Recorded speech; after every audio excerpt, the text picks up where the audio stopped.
국회로 가보겠습니다. 이재명 대통령의 국회 시정연설을 보는 여야의 모습은 이번에도 극명하게 엇갈렸습니다. 민주당은 40차례 가까이 박수를 치면서 대통령을 크게 연호했지만 국민의힘은 특검 수사에 항의하며 회의장에 들어가지 않았습니다. 본회의장의 표정은 국회 취재기자 연결해서 저희가 다시 한번 보도록 하겠습니다. 김다영 기자. 네, 국회입니다. 네, 오늘 시정연설 분위기 어땠습니까? 네, 롤러코스터를 타는 듯 크게 요동쳤습니다. 이재명 대통령은 9시 40분쯤 국회 본관에 도착했는데요. 우원식 의장이 이례적으로 문 앞까지 직접 마중을 나왔습니다. 국회의장실에서 사전 환담을 하고 본회의장에 들어선 건 10시 6분쯤인데 이 대통령은 민주당 의원들과 일일이 악수하면서 중앙통로를 이동했습니다. 정청래 대표와 김병기 원내대표 등 당 지도부가 앞장섰고요. 또 국정감사 기간 중심에 섰던 최민희 과방위원장과 짧은 대화를 하는 모습도 시선을 끌었습니다. 본격적인 연설이 시작된 뒤에도 40차례 가까운 큰 박수가 끊임없이 터져 나왔고 연설이 끝난 뒤에는 이재명을 연호하며 배웅했습니다.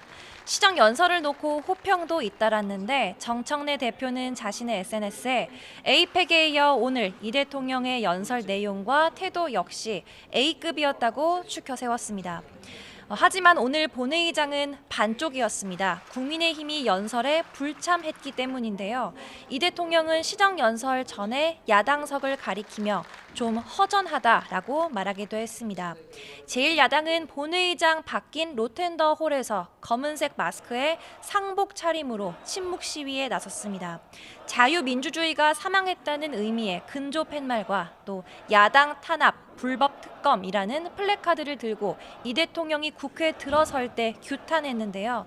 재판을 받으라는 고성이 나오기도 했습니다. 국민의힘은 내란 특검이 추경호 전 원내대표에 대해 구속영장을 청구한 것에 항의하며 오늘 불참했는데요. 특검의 목표는 국민의힘을 내란 정당으로 엮겠다는 목표 하나라며 전쟁을 선포했는데 장동혁 대표 발언 직접 들어보겠습니다. 이재명 정권을 끌어내리기 위해서 이재명의 5개 재판이 재개될 수 있도록 모든 힘을 모아야 될 때라고 생각합니다. 이번이 마지막 시정연설이 되어야 합니다. 의원총회에 참석한 당사자 추경호 전 원내대표는 수사에 당당하게 임하겠다며 불체포 특권을 포기하겠다고 말했습니다.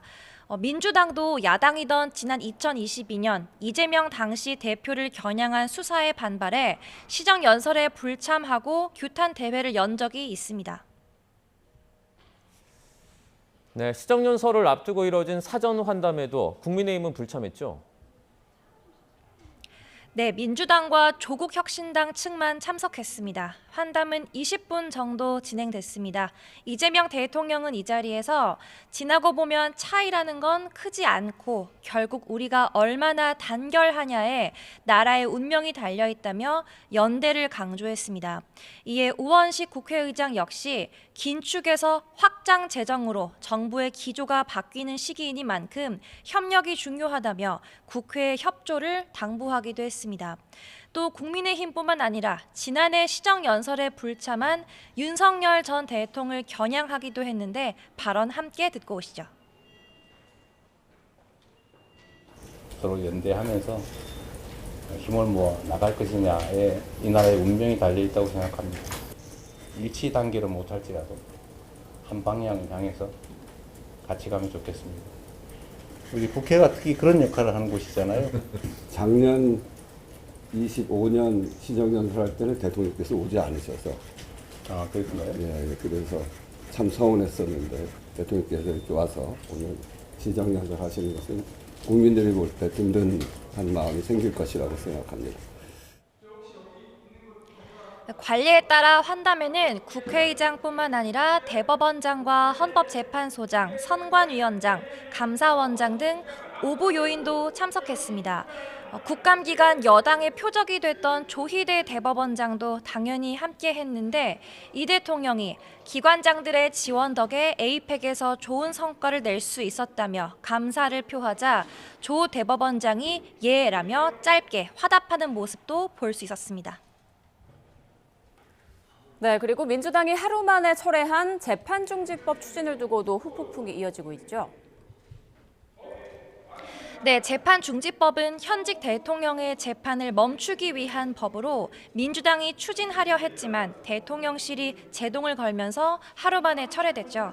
사실상 대통령이 정청래 대표 등 당 지도부의 과잉 행동을 경고한 거다. 또 당과 대통령실, 또 당 내에서도 엇박자가 난 거다. 이렇게 여러 해석이 나오는데요. 민주당은 엇박자가 아니라며 대외적으로 진화에 나서고 있습니다. 정청래 대표는 이 대통령과 만난 뒤 기자들의 관련 질문에 좋은 얘기를 나눴다며 이른바 명청 갈등은 없음을 강조했습니다. 문진석 원내수석 부대표도 라디오 인터뷰에서 경고성이라기보다는 대통령을 정쟁의 중심으로 끌어들이지 말라는 취지라고 원론적 입장을 거듭 강조했습니다. 하지만 당 핵심 인사들은 YTN과의 통화에서 사전 교감 없이 박수현 수석 대변인이 자가 발전한 것 같다거나 당이 매번 고춧가루 뿌리는 역할을 해서 대통령도 언짢을 수 있다라고 말하며 불협화음이 없진 않다고 기류를 전했습니다. 국민의힘은 법을 철회하고 말고를 떠나 대통령 재판과 관련된 사안을 조율했다는 것 자체가 입법 개입이자 반헌법이라고 비판합니다. 헌법 해석을 토대로 재판을 중단하겠다는 대통령실이나 아예 법을 바꿔 재판을 중지하겠다는 여당이나 둘 다 50보 100보라는 겁니다.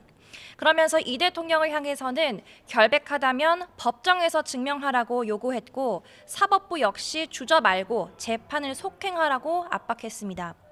특히 재판 5개 중 대법원에서 파기환송된 공직선거법 위반 사건 재판 한 번이면 이 대통령은 민간인으로 돌아갈 거라고 유죄를 확신하기도 했습니다. 지금까지 국회에서 YTN 김다연입니다.